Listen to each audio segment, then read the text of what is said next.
Solapur social foundation 2018ची स्थापना कशातून कसं निर्माण झालं याच्यात फार खोलात जाणार नाही, परंतु एकच विषय येतो की ज्यावेळेस लोकमंगल मी गेली 28 वर्षापासून लोकमंगलची स्थापना केली आणि लोकमंगल हळूहळू वेगवेगळ्या क्षेत्रामध्ये डेव्हलप केलं आणि सातत्याने एकच ठपका येत होता की लोकमंगल म्हणजे फक्त सुभाष देशमुखांचंच आहे, देशमुख परिवारांचंच आहे. मी वारंवार सांगितलं तरी सुद्धा लोकांना ते पटत नसतं, काही नसतं, पण नावेलाच आहे त्याला काय. आणि मग आता ह्याला काहीतरी वेगळं काहीतरी करावं म्हणून सोलापूर सोशल फाउंडेशन काढलं. हे आता समस्त सोलापूरकरांचं आहे. हे आपण समस्त सोलापूरकरांच्या सर्वांनीच 40-45 लाख नागरिकांचे गाव आहे. राजकारणात जरी आलो असलो, मी राजकीय व्यक्ती जरी असलो, एखाद्या पक्षाचा जरी भारतीय जनता पक्षाचा जरी लोकप्रतिनिधी असलो, तर मला असं वाटतं की निवडणुकीच्या काळापर्यंत मी राजकारण नक्की मी माझ्या पक्षाची भूमिका मांडन, मी व्यक्तिगत माझी भूमिका मांडन, पण निवडणूक झाल्यानंतर माझ्या डोळ्यासमोर फक्त फक्त फक्त सोलापूर जिल्हा आहे. मी कधीच असा विचार केला नाही की मी ह्या मतदारसंघातून निवडून आलोय, त्या पक्षात आलोय. पक्षाची जी भूमिका आहे सातत्याने पक्षाच्या व्यासपीठावर मी नक्की मांडतो, निवडणुकीच्या काळात नक्की मांडतो, पण निवडणूक झाल्यावर मला असं वाटतं की मला या जिल्ह्यानं विधान परिषद सदस्य केलेलं आहे, सोलापूर लोकसभेमध्ये सदस्यत्व काम करण्याची सेवा करण्याची संधी दिली, मंत्रीपद दिलेलं आहे, विधानसभेचं 3 वेळा सदस्य केलेलं आहे. आणि एक स्वाभाविकपणे मनामध्ये सातत्याने येत असतं की ज्या सोलापूरकरांनी मला एवढं मोठं केलं, कोणताही प्रकारचा राजकीय वारसा नसताना, कोणताही पक्षाचा कार्यकर्ता नसताना, कुठंच काही नसताना मला सोलापूरकरांनी या स्थानापर्यंत आणलेलं आहे. तर माझी आता जबाबदारी आहे की सोलापूरकरांची उतराई करण्याची जबाबदारी आहे माझी. आणि ही जबाबदारीची जाणीव ठेवून वेगवेगळे प्रयोग करण्याचा प्रयत्न आतापर्यंत केलेला आहे. मग सोलापूर सोशल फाउंडेशनला पहिल्यांदा काय केलं असेल, 5 P जे आता मोहनरावांनी सांगितले त्याच्यावर सविस्तर चर्चा करण्यानुसार आपण सोलापुरातले जे उत्पादन आहे, महिला बचत गटाने असो, चादर टावेल असं, आमच्या सांगोल्याची बुगडी असं, उदाहरण म्हणून सांगितलं, शेतीचे उत्पादन असतील, या सगळ्या उत्पादनाची वेगवेगळ्या ठिकाणी सोलापूरच्या बाहेर जाऊन प्रदर्शन केलं आणि त्याच्यावर सोलापूरच्या याला थोडंसं मार्केट मिळालं. याचबरोबर युनिफॉर्म गारमेंट, मला चांगलं आठवतंय, वस्त्रोद्योग मंत्री होतो माननीय नरेंद्रभाई मोदींनी गुजरातला अहमदाबादला वस्त्रोद्योग एक प्रदर्शन खूप मोठं देश पातळीवरचं प्रदर्शन भरवलं होतं आणि त्यावेळेस माझा हात जरा फ्रॅक्चर झालेला असल्यामुळं साहेबांना प्रणाम केला. हाताला काय झालं विचारलं, तू ज्या ठिकाणाहून येतो त्या ठिकाणी गारमेंट व्यवसाय मोठा होऊ शकतो, जरा विशेष गारमेंटवरती लक्ष दे. हा कानमंत्र मी माननीय मोदी साहेबांचा घेतला आणि तो कानमंत्र घेऊन सोलापूरचे जे युनिफॉर्मचा आहे गारमेंट व्यवसाय, त्या व्यवसायावर चर्चा केली. पहिल्या चर्चेत तर त्यांनी मला सांगितलं की आम्ही सोलापूर सोडण्याच्या तयारीत आहोत, म्हणजे जिल्हा स्थलांतर करायच्या तयारीत आहोत. मी त्यांना म्हटलं मोदी साहेबांनी आपल्याला असं असं म्हटलेलं आहे आणि माझी विनंती आपल्याला की आपण जर थांबू, मी तुमच्या पाठीशी आहे. आणि पहिलं प्रदर्शन मी सोलापूरला घेतलं, त्यांना एकदम बाहेर घेऊन. त्याच्यानंतरची प्रदर्शनं जी घेतली मी बेंगलोरला 2 झाले असतील, हैदराबादला 2 झाले असतील, पुण्याला झालं असेल, मुंबईला झालं असेल, सोलापूरला परत एकदा प्रदर्शन भरवलं, असे 8 प्रदर्शनं भरवली. त्यातले वाराणसी आम्हाला माहित नव्हतं काय आहे ते, फक्त एकच माहिती होतं की पंतप्रधानाचा मतदारसंघ एवढंच मला माहिती होतं. मी म्हटलं आपण यावेळेस व्यवसाय वाढेल का नाही माहिती नाही, पण आपण वाराणसीला यावेळेस करू. वाराणसीला केलो आम्ही. मला आनंद वाटला. मुख्यमंत्र्यांचा तिथल्या सहकार मंत्र्याकडून निरोप आला की हे युनिफॉर्म गारमेंटची टीमला बोलवलं. मग ते सहकार मंत्री आमच्या कार्यक्रमालाही आले, समारोपाच्या कार्यक्रमाला आले आणि मग त्याने आम्हाला निरोप दिला. आम्ही मग परत वेगवेगळे ड्रेस घेऊन गेलो. म्हणजे योगीजींनी मोदी मुख्यमंत्री महोदयांनी बोलून आम्हाला ऑर्डर सुद्धा देण्याचा प्रयत्न. त्यांची जरा ऑफर वेगळी असल्यामुळे थोडीशी अडचण झाली. त्यांचं म्हणणं होतं तुम्ही व्यवसाय इथं चालू करा. आता मी कसा होय म्हणून त्याला म्हणजे स्वाभाविकपणे मला माझ्या सोलापूरवरती माझ्या महाराष्ट्रावरती राहणारच आहे. किती जरी म्हटलं तरी मी हो हो म्हटलो. पण मला एक सार्थ अभिमान दुसरा असा वाटला, माननीय पंतप्रधान महोदयाने एक सुतवाच्य केल्याचं. युनिफॉर्म गारमेंटचा ज्यावेळेस विषय येतो त्यावेळेस सोलापूर जिल्हा हा युनिफॉर्म गारमेंटचा हबच्या दिशेने वाटचाल करत आहे. हे जे त्यांचं 1 सेकंदाचं 1 मिनिटाचं जे वाक्य होतं, माझ्या दृष्टीनं वाराणसीचं जे प्रदर्शन भरवलं ते सार्थक झाल्यासारखं वाटलं. आणि मग हाच आधार घेतला.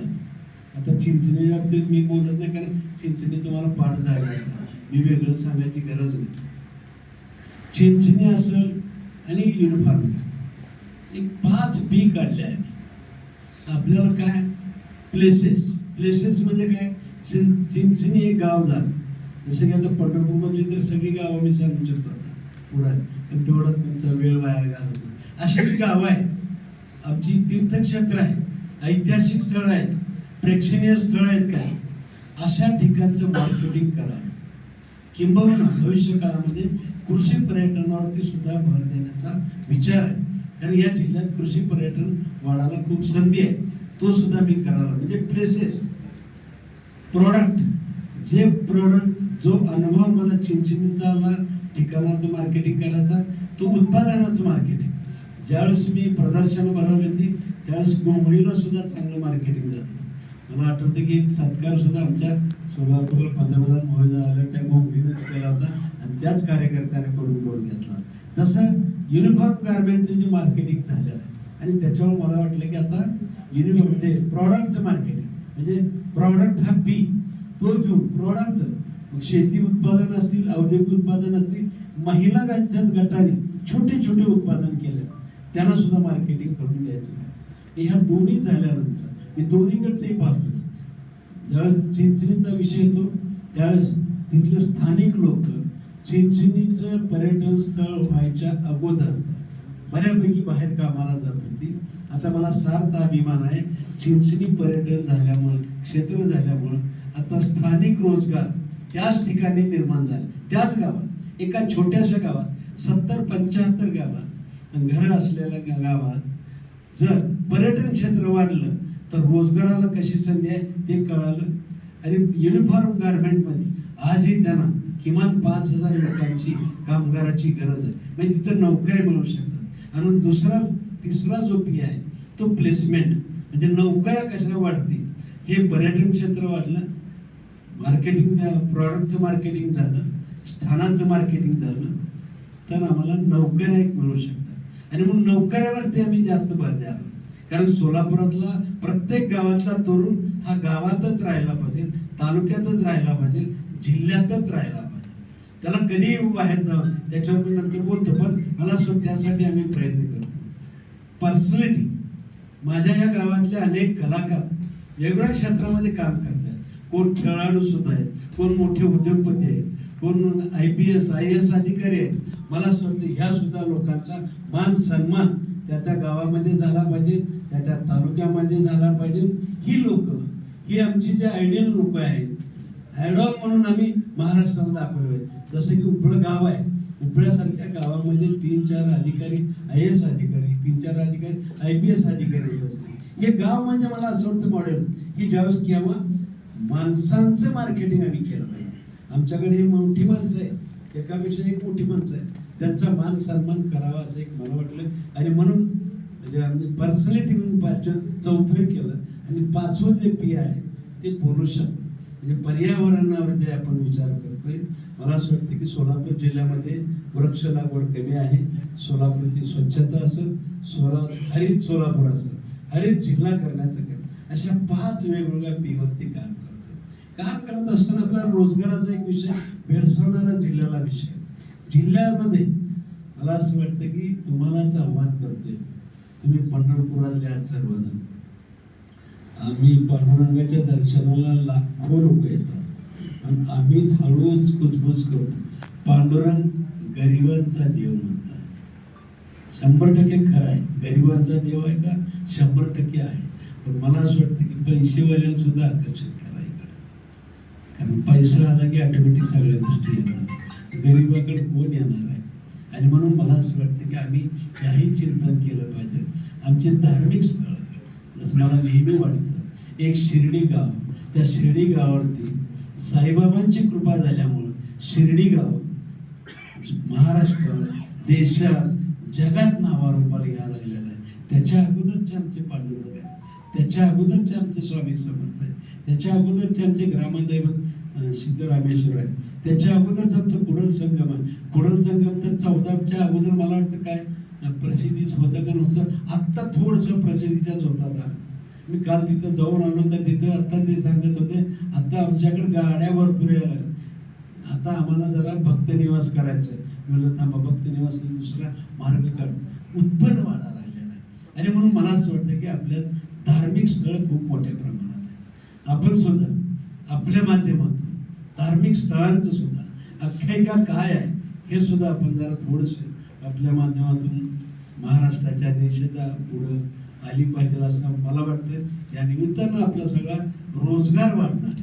आणि याच ठिकाणी आमच्या सोलापूर जिल्ह्यातले शेतकऱ्यांचे प्रॉडक्ट असतील, औद्योगिक प्रॉडक्ट असतील किंवा बचत गट, मी सुद्धा ह्यांना सुद्धा आव्हान करणार आहे, आपले जे प्रॉडक्ट आहे ह्यांचं एकत्रीकरण करावं. आणि ह्यांना सुद्धा आपण आव्हान करतो की आता पुढच्या काळामध्ये आपल्याला जास्तीत जास्त ब्रँडिंग करायचं. आणि मग असं वाटायला लागलं मला, एक गाव घेतलं 100 गावं घ्यायला लागली, भूक वाढायला लागली माझी. पण मी म्हणलं एक गावामुळं, एका चिंचणीमुळं जे बळ येतं, स्वतःचा आत्मविश्वास वाढतो. मी जिल्ह्यातली गावं बोलवा लागलो, जिल्ह्यातली गावं समोर यायला लागली. आता वाडी कुरुळी सांगितलं, नारळाचं गाव म्हणून वाडी कुरुळी पुढे नावारूपाला आल्याशिवाय राहणार नाही असं मला वाटतं. अशी वेगवेगळी गावं वेगळ्या पिकानं पुढे येतील, वेगळ्या उत्पादनानं पुढे येतील, कुठल्या तरी व्यक्तीमुळे ती गाव पुढे येईल. राळेगण शिंदे केवळ अण्णा हजारेमुळे हे आलेलं आहे.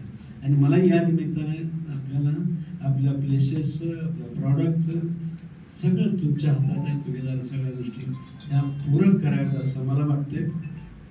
आम्ही रोजगाराच्या बाबतीमध्ये विशेष करून लोकमंगल बँकेने जे आता भूमिका घेतलेल्या आहेत, म्हणजे एकच ठरवलंय की राज्य सरकारच्या ज्या योजना आहेत, अनेक महामंडळ आहेत, या महामंडळाच्या माध्यमातून या लोकांना जे राज्य सरकार 12% व्याज परतावा देत आहे, तो व्याज परतावा त्या विद्यार्थ्यांना देऊन, नव उद्योजकांना देऊन जास्तीत जास्त रोजगार देऊन जवळपास 2,500 मुलांना 200 कोटी रुपयेपर्यंत आपण कर्ज वाटप केलं. आम्ही आमच्या बोर्डामध्ये ठरवलं की पुढच्या काळामध्ये 1 वर्ष 1.5 वर्षाच्या काळामध्ये आपण 10,000 मुलांना रोजगार द्यायचा आपल्याला. तर रोजगार देण्यापेक्षा, नोकरी लावण्यापेक्षा रोजगार निर्माण करणारे तरुण आपल्याला 10,000 आहे. 5,000 जरी सक्सेस झाले तर 20,000 ते 25,000 मुलांना आपण या ठिकाणी रोखण्यात, इथं रोजगार देण्यात आपण यशस्वी होऊ शकतो. आणि सगळ्यात महत्त्वाचं, पर्यटन योजना जी आहे, राज्य सरकारची पर्यटनाची योजना आहे, ही जास्तीत जास्त प्रभावीपणे आमच्या या जिल्ह्यामध्ये कशी राबवता येईल. विशेष करून पंढरपूरकरांना माझं आव्हान, 15 दिवसाला एकादश आहे, एकादशीला बऱ्यापैकी भक्तगण येत असतात. मोठ्या एकादशीला तर अमाप लोक येत असतात. आणि तिथं वाटेल तिथं पिशवी ठेवायला 200 रुपये देतात, आंघोळ करायला 300 रुपये देतात, जेवण करायचं काय असेल ते बाकी सगळं. मग मला असं वाटतं की राज्य सरकारच्या योजना आहे, राज्य सरकारच्या योजना जर इथल्या पंढरपूर नागरिकांनी जनजागृती झाली, प्रत्येकाला आपण ही योजना देऊ शकतो. होमस्टे, आपल्या घराच्या वर एखादं रूम बांधायचे असेल ती होमस्टे मध्ये घेऊ शकते, ती सुद्धा रूम बांधा. ती रूम 15 दिवसाला, महिन्याला कोणाला भाड्याने द्यायची ती द्या, त्याचं उत्पन्नातून मूळ मुद्दल फेडा. जे हॉटेल्स आहेत छोटे मोठे, टप्परी सहित, माझं मत टप्परी सहित, किंवा शेलार साहेबांचं सुद्धा हॉटेल आहे आपण पाहिजे, हे सुद्धा माझ्या ज्या दिवशी उद्घाटन होतं त्या दिवशी सांगितलं तुम्ही दुसऱ्या हॉटेलची तयारी करा, कारण पंढरपूरला हॉटेलची गरज आहे. आज सुद्धा किमान 5 स्टार हॉटेल चालू शकते अशी पोटॅन्शियल पंढरपूरची आहे. फक्त भक्त अगोदर यायचे का अगोदर हॉटेल बांधायचं, म्हणजे हॉटेलवाला का बांधत नाही, काय नाही चाललं तर काय करू, आणि भक्त का थांबत नाही, हॉटेलची सोय नाही म्हणून थांबत. आणि म्हणून कोणीतरी पैसेवाले थोडंसं धाडस केलं पाहिजे, उद्योजकांनी धाडस करून आम्ही त्यांच्या पाठीशी उभारले. ज्वलंत उदाहरण आहे, म्हणजे त्यांना अर्थसहाय्य जे सातारकरांनी दिलं, पण आम्ही सुद्धा देण्याचा प्रयत्न करून मोठेही करून त्यांना सुद्धा उभा करण्याचा प्रयत्न. हॉटेल आहे, टपरीपासून ते मोठ्या स्टार हॉटेलपर्यंत सुद्धा मला असं वाटतं की फक्त एवढंच आहे, मोठ्या हॉटेलचं वेगळंच आहे, पण 15 लाखापर्यंत जे कर्ज आहे त्याला व्याज परतावा 12% ते येतोय त्याच्यावर.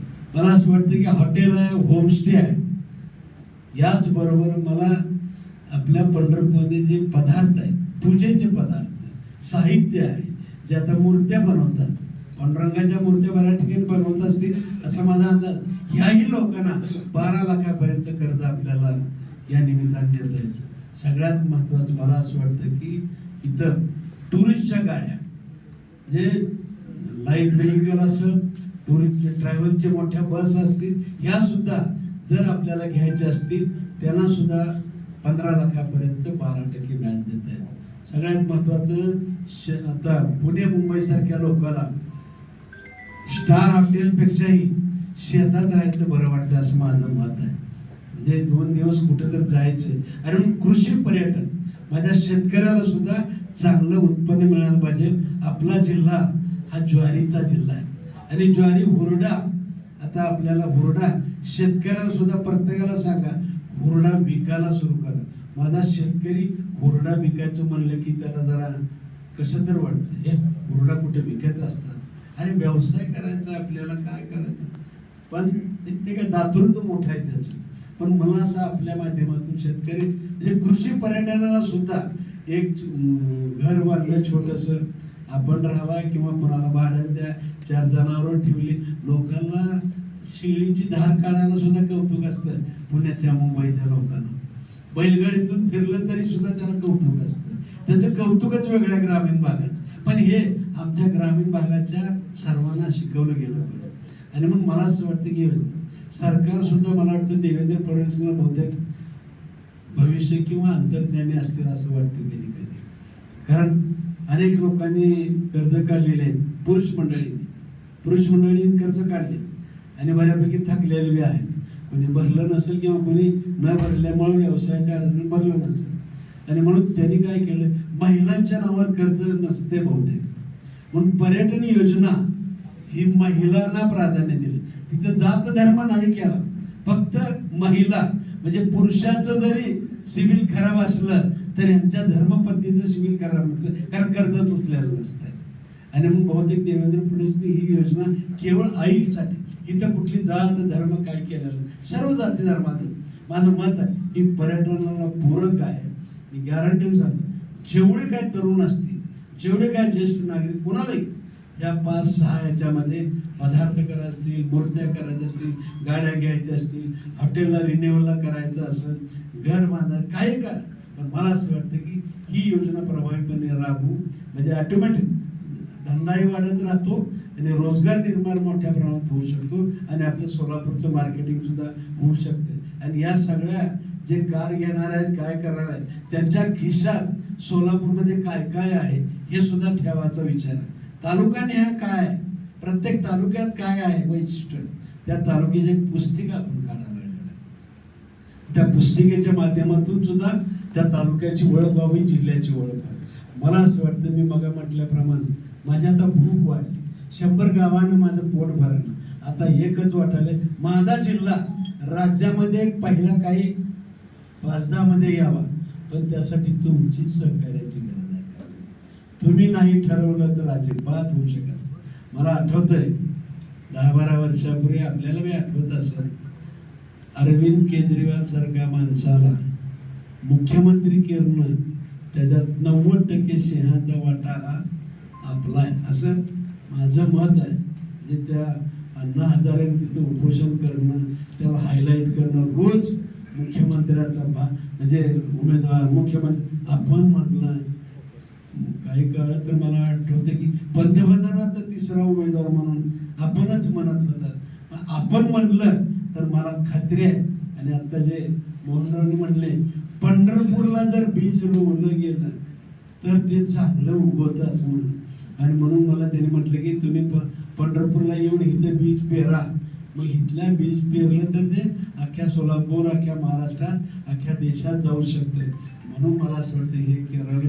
आणि या सप्ताहामध्ये खरं इव्हेंट वगैरे कुठे घ्यायची नाही. पहिला सप्ताह आहे. म्हणजे आजपर्यंत 20 वर्षापासून मी सामुदायिक लग्न करतोय, 13 वर्षापासून अन्नपूर्णा योजना चालवतोय. म्हणजे तिथं कुठेही खर्च करून देत नाही. तसं हे पहिलं वर्ष आहे. पहिल्या वर्षामध्ये एकच काम करायला मी सगळ्यांचा सहभाग घेण्याचा प्रयत्न करतो. ही लोक चळवळ झाली पाहिजे. ही लोक चळवळ झाल्याशिवाय सोलापूर जिल्हा पुढे जाणार. आणि म्हणून सर्वांचा सहभाग घेतोय. आणि सर्वांना एकच वेळ म्हणजे विद्यार्थ्यांना सांगतोय की तुमच्या सहली बाहेर काढा. म्हणजे आपल्या तालुका सोडून बाहेरचा तालुक्यात. माध्यमिक शाळेला सांगतोय की तुम्ही सुद्धा आपल्या सहली बाहेर काढा. महाविद्यालयाला विनंती करतोय, कुलगुरूला सांगितलंय, सीओना सांगितलंय की या शाळेला सांगा आपल्या सहली बाहेर काढा. शेतकऱ्याला विनंती करतोय, आपण आपल्या गाव सोडून, आपला तालुका सोडून अनेक ठिकाणची पिकं पहा, अनेक ठिकाणची धार्मिक स्थळं पहा, अनेक ठिकाणची ऐतिहासिक स्थळं पहा, अनेक ठिकाणचे प्रेक्षणीय स्थळं बघून या. आणि पण या सप्ताहामध्ये फिरून या. बचत गटांना सुद्धा विनंती करतोय, तुम्ही तुमचे प्रॉडक्ट ठेवा या काळामध्ये. फक्त तुम्ही अन्य तालुक्यात फिरा, तिथले धार्मिक स्थळं बघा, तिथे आपले प्रॉडक्ट त्याच्यापेक्षा चांगले कोण प्रॉडक्ट करते यांच्या गाठी भेटी घ्या. आणि मग ते प्रॉडक्ट आपल्याला करता येईल का याचा प्रयत्न करा. म्हणजे शेतकऱ्यांचा इनोव्हेशन, किंबहुना सरपंचांना सुद्धा विनंती करतोय की तुम्ही आणि तुमची बॉडी चांगल्या ग्रामपंचायती बघा. त्या ग्रामपंचायतीसारखं माझ्याकडे काय करता येते का. आणि आपल्या सगळ्यांना हे करून मला असं वाटतं की सर्वच कार्यकर्त्याला सुद्धा म्हणजे आग्रहाची विनंती असते की या निमित्तानं, या सप्ताहाच्या निमित्तानं आपण पूर्ण प्रवास करा. अगोदर आपल्या आपल्या जिल्ह्यात आपली माहिती होती. आणि मग तुमच्या माध्यमातून माझ्या या सोलापूर जिल्ह्यातल्या लेकी ज्या आहेत त्यांच्या सासरेच्या लोकांना सुद्धा आग्रहाचं आमंत्रण तुमच्यातर्फे देतोय. किंबहुना आमच्याकडे ज्या मुली बाहेरच्या आलेत त्या बाहेरच्या मुलीच्या माहेरच्याना सुद्धा सगळ्यांना आग्रह मानून. आणि तुम्ही सर्व पुरुष मंडळी दिसतात, एकच आमच्या ताई फक्त दिसायला लागले. खरंच विचार करा बरं, आपण आपल्या घरच्याला जर म्हणलं तुझ्या माहेरच्याला बोलवून आण, तिला किती आनंद वाटेल. चमच्यावर तूप जास्त वाटेल बरं का. नक्की जरा प्रयोग तर करून बघा. मारणार तर नाही एवढं पक्का आहे मला खात्री. त्याही माहेरच्याला बोलवून, जेणेकरून सोलापूरमध्ये आपण जर ह्या गोष्टी करूया. सोलापूरला जसं की आता अजितदादांनी प्रयागराजचं उदाहरण सांगितलं. प्रयागराजच्या एका महिन्यामध्ये एका राज्याच्या बजेट एवढी उलाढाल जर होत असेल, माझ्या या जिल्ह्यामध्ये जर आम्हाला नावावर उपाला आणायचं असेल तर मला असं वाटतं ते आपल्याच हातात आहे. आपणच इथले प्रत्येक गोष्टीची आख्यायिका करा. तुमचं कसं भलं करायचंय ते आपण पांडुरंगाला साकडं घालू. तुमचं सुद्धा भलं करायचा या निमित्तानं प्रयत्न करू. सगळ्यांचं आपल्याला भलं करायचं, शेवटच्या माणसापर्यंत भलं करायचं. आता ते माझ्याकडे नव्हतं, मी काही विषय सांगणार नव्हतं, पण ते मोहनराव माझ्याकडे सोपं कुठला इव्हेंट नव्हता. पण मोहनरावचा एक हट्ट असतो, माझं काय बी करा पण माझं चिंचणी महाराष्ट्राच्या स्तरावर कंबर एक लहान. मग आता कसं असतं, आपलं लाडकली इकडं असल्यावर जरा लाड करावाच लागतो. जरा खोडकर असो कसं असो त्याचा लाड करावाच लागतो. मग त्यांनी मला म्हटलं की साताऱ्याला मिटिंगला घ्या. आता साताऱ्याला उद्या शनिवारी मुक्कामाला चाललंय, साताऱ्याला मिटिंग घ्यायला. त्यांनी सांगितलं एक कार्यक्रम फक्त पालकमंत्र्याचा ठेवा. घेतो बाबा. पालकमंत्र्याला विनंती केली, 28ला पालकमंत्री येत आहेत. मला हे काय सांगायचं की बाबा मी बाहेरच्या लोकांना बोलवलं, पालकमंत्र्याला बोलवलं. पालकमंत्र्याला मी म्हटलं सातार बरोबर, पालकमंत्री सातार. हा मी सकाळी एक दिवशी फोन केला पालकमंत्री महोदय, आम्ही सोलापूरकर साताऱ्यावर प्रचंड प्रेम करतो बरं का, मनापासून प्रेम करतो. म्हणजे स्थलांतरित झालेलं गाव जरी असेल तरी त्याला विकसित करण्याचा प्रयत्न करतो. एखादा उद्योजक अडचणीत साताऱ्याचा असेल त्याला उभा करण्याचा प्रयत्न करतो. आमच्या गावचं, आमच्या जिल्ह्याचं पालकमंत्री पद सुद्धा साताराच बघतोय. म्हणजे आमचे मालक सुद्धा साताराच आहे. हे सगळं सातारा आहे. तर आमची विनंती आहे की सातारच्या मूळ गावाला तुम्ही यावं आणि तुमचं प्रेम सातारकरांच्या लोकांना इकडे बोलवावं. आणि म्हणून मी एक फक्त अट घातली त्या दोघांना, म्हणजे शेलार साहेबांना आणि मोहनरावना. त्यांचा हट्ट आहे म्हणल्यावर माझा बी राजहट्ट वगैरे असणारच की माझा. मी एकच अट घातली, पालकमंत्र्यांना बोलतो, मी स्वतः येतो, पण किमान 2000 सातारकर यावे म्हटले. मग पुन्हा मला अट घातली की तुम्ही तिथे या, मग आम्ही आणतो. बरं बाबा, आता काय तुपासाठी गोष्ट खावं लागतं म्हणल्यासारखं मला परत साताऱ्याला मी जाणार आहे. आणि मला सगळे पालकमंत्री 28 तारखेला इथे येतील. आणि तुम्हा सर्वांनाच नम्रपणे विनंती आहे, ही सोलापूर जिल्ह्याची जत्रा आहे असं समजून जत्रेला आपण सर्वांना बोलवतो. आपल्या मित्र कंपनीला, आपल्या नातेवाईकाला, सर्वांना बोलवतो. जत्रेला सरकार पैसे देत नाही. जत्रेला जसं लोकसहभाग गावात वर्गणी करून जत्रा करतो, तसं मला असं वाटतंय जिल्ह्याची जत्रा आहे. जिल्ह्यात सुद्धा लोकसहभाग, लोक चळवळ झाल्याशिवाय माझा आपला जिल्हा हा नावारूपाला येऊ शकणार नाही. नकारात्मक बोलायचं बंद करू, सोलापुरातलं सर्व सकारात्मक बोलू आणि सोलापूरचं नाव लौकिक करू. त्यासाठी तुमचं सर्वांचं सहकार्य मिळावं एवढंच पांडुरंगाच्या चरणी प्रार्थना करतो. आपण आलात